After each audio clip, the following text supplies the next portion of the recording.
triumph in soft diplomacy by a very regal, if not royal, couple.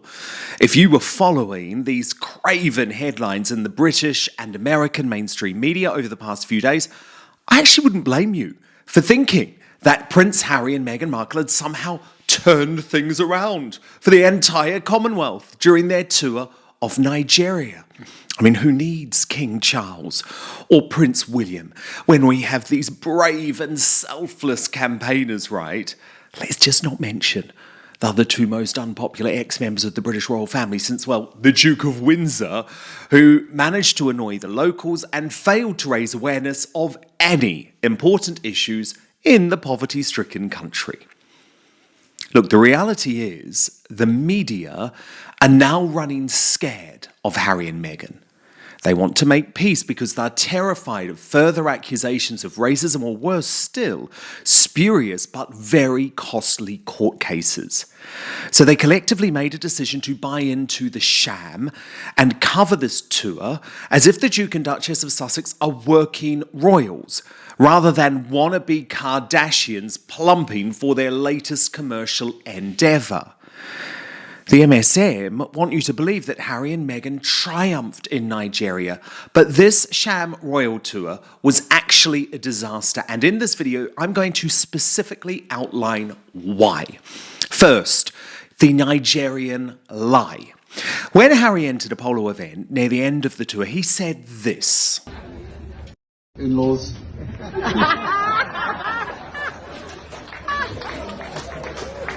I'll skip the protocol because at this point we're all family. In-laws. Now that well-rehearsed line was part of the sell of the tour that Meghan, having apparently taken a DNA test, of which the results have not been verified, claims to be 43% Nigerian. Indeed, her story now is that following the test, she believes her mother's forefather was a Nigerian slave taken to America. But I want you to compare and contrast that new position with the statement that Meghan proudly made on her former lifestyle blog, The Tig, in 2015, where she boasted of her Maltese heritage, claiming it was the land from where her great-grandmother hailed. So this was her Instagram post at the time. When asked to go to Malta to not only discover the beautiful island, for free, I'm sure, but also the land from which my great-grandmother hailed, I said yes without hesitation. It's Malta.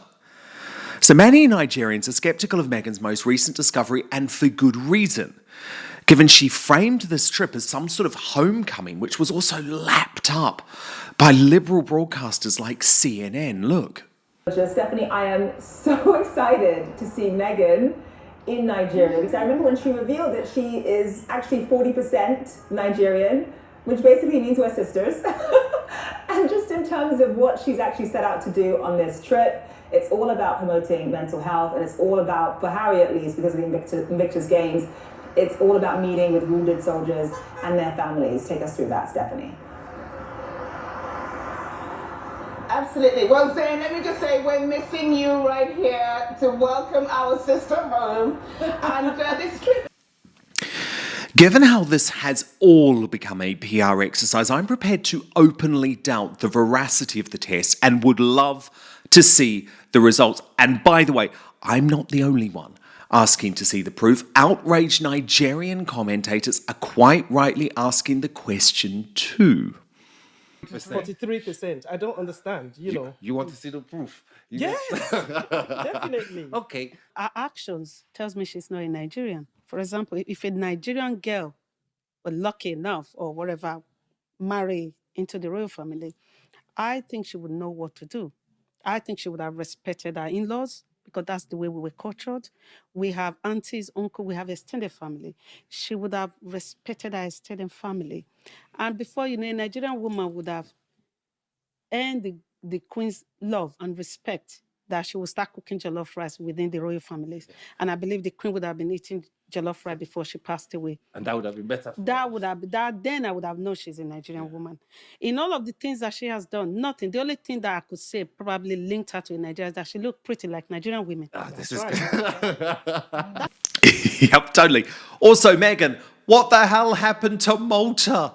Are you not interested in that island anymore because they're a little bit too white?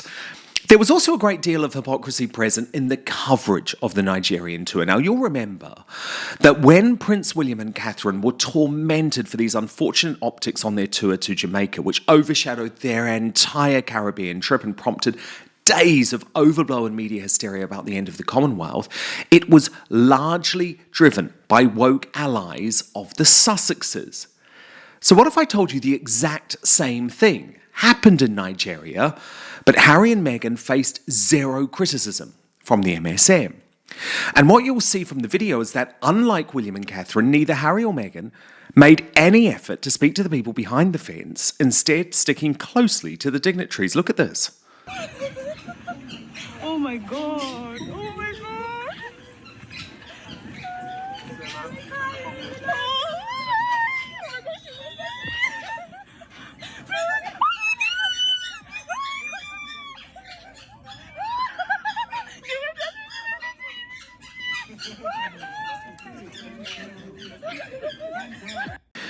Also missing from the adoring MSM coverage was the fact that Harry and Meghan had seemingly imported a number of prominent members of the Sussex Squad, which I have previously revealed to be the biggest trolling gang of the internet age, to the tour, with whom they even interacted. Peace Aditro is a prominent member of the squad, the woman behind a major troll account on X called the Duchess H Desires.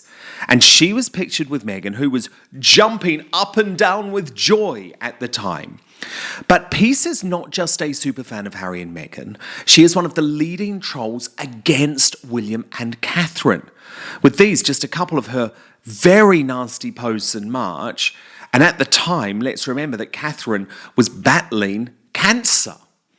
Now, it's not known who funded Peace's visit to Nigeria, but she boasted about having to keep some aspects of the visit a secret for security reasons. And not surprisingly, she declared the trip a major success, writing, "Sorry, but not sorry.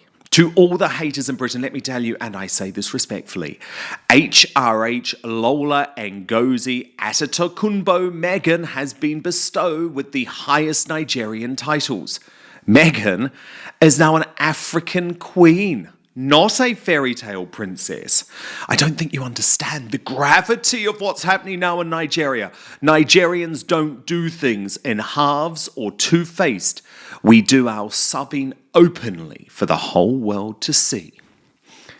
Now, unlike Meghan, Peace had also attended the British leg of the tour, and so too did other members of the Sussex Squad. I'll ask again, why and who is paying for these trolls to travel the world and follow Harry and Meghan around? And do Harry and Meghan have any idea that these trolls who are following them around are also trolls of William's blood relatives, his brother and his sister-in-law, who is battling cancer? It's sick. I believe they do know, but if they don't, this is the opportunity for them to finally distance themselves with these protagonists within the Sussex Squad.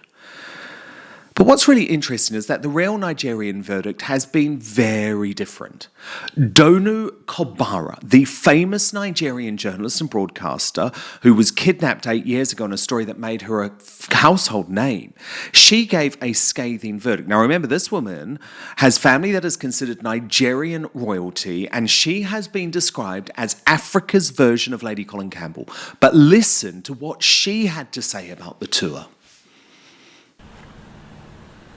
Oh, by the way, talking about this racism thing, one of the examples she gave of the terrible racism she suffered. I mean, she is an actress. So half of the things she says, I'm not entirely sure I can take them seriously as authentic feelings as opposed to, performances. She's an actress. And she said, she said to Oprah, someone even asked what color my baby would be. So I thought, that's not racism. I mean, in Nigeria, we were watching the whole drama of Meghan being pregnant and being the first black person to marry a senior level royal. And, many of us were also wondering what color the baby would be. I mean, Meghan is mixed race, and she's half white and half black. And even her black mother looks as if she might have a touch of whiteness somewhere in her ancestry. So, it's intriguing to figure out how a child that comes from such a union might look. Could look white, could look black, could look in between. Why is it racist for Harry's relatives to wonder what we here in Africa were also wondering? And finally, I don't understand, if she disrespects the British royal family, the British monarchy so much, why is she clinging to the title they gave her? Duchess of Sussex. I mean, if I were her, I would give that title up. I'd say, look, I don't like you people, you're racist or you're cold or whatever, and you can take your title, I'm not interested. If Harry wants to keep his, fine, he was born with it. But I don't need it because I'm a proud, independent black woman. But no, instead she clings to the title and is constantly trying to monetize it. So Absolutely scathing. And by the way, she wasn't any kind to Harry, who she added is very treacherous and a weakling. I fail to disagree with any of her words. Away from the liberal media, royal watchers in the US have been far from impressed with the Sussexes in Nigeria too. Kinsey Schofield, the country's most prominent Harry and Meghan commentator, told me, "I felt like it reiterated why they struggled so hard within the royal real template. Meghan did not dress appropriately for the environment. They were consistently late for meetings and appearances. Meghan focused on herself versus exploring the stories of others when she had a microphone in her hand, the type of things courtiers would carefully manage and avoid. It tells you that Meghan put little to no effort into making things work within the royal family. She couldn't keep up, but she also never wanted to.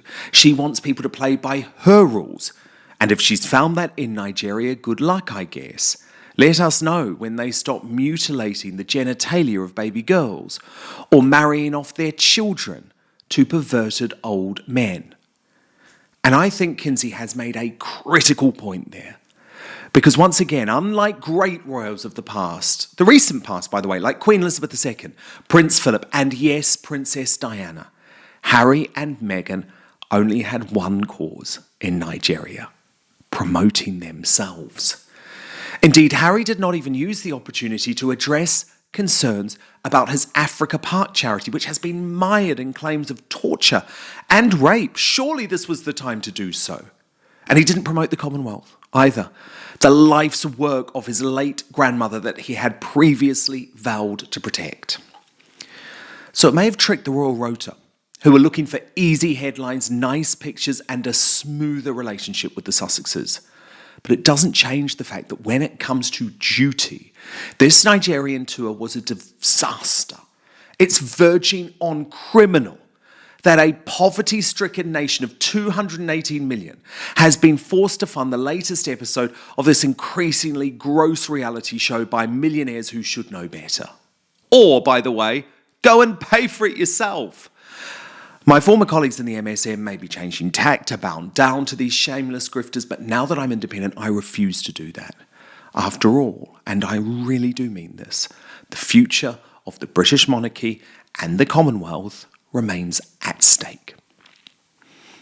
And if you enjoyed this video exposing Harry and Meghan's sham royal tour of Nigeria, then please hit the subscribe button if you're watching on YouTube, or if you want to receive my updates direct to your inbox, then please visit www.danwootonoutspoken.com. I'll repeat that, danwootonoutspoken.com, and Wootton is spelled W-O-O-T-T-O-N. I tried to fight within the system, I failed, so now I'm going to do it independently with your help.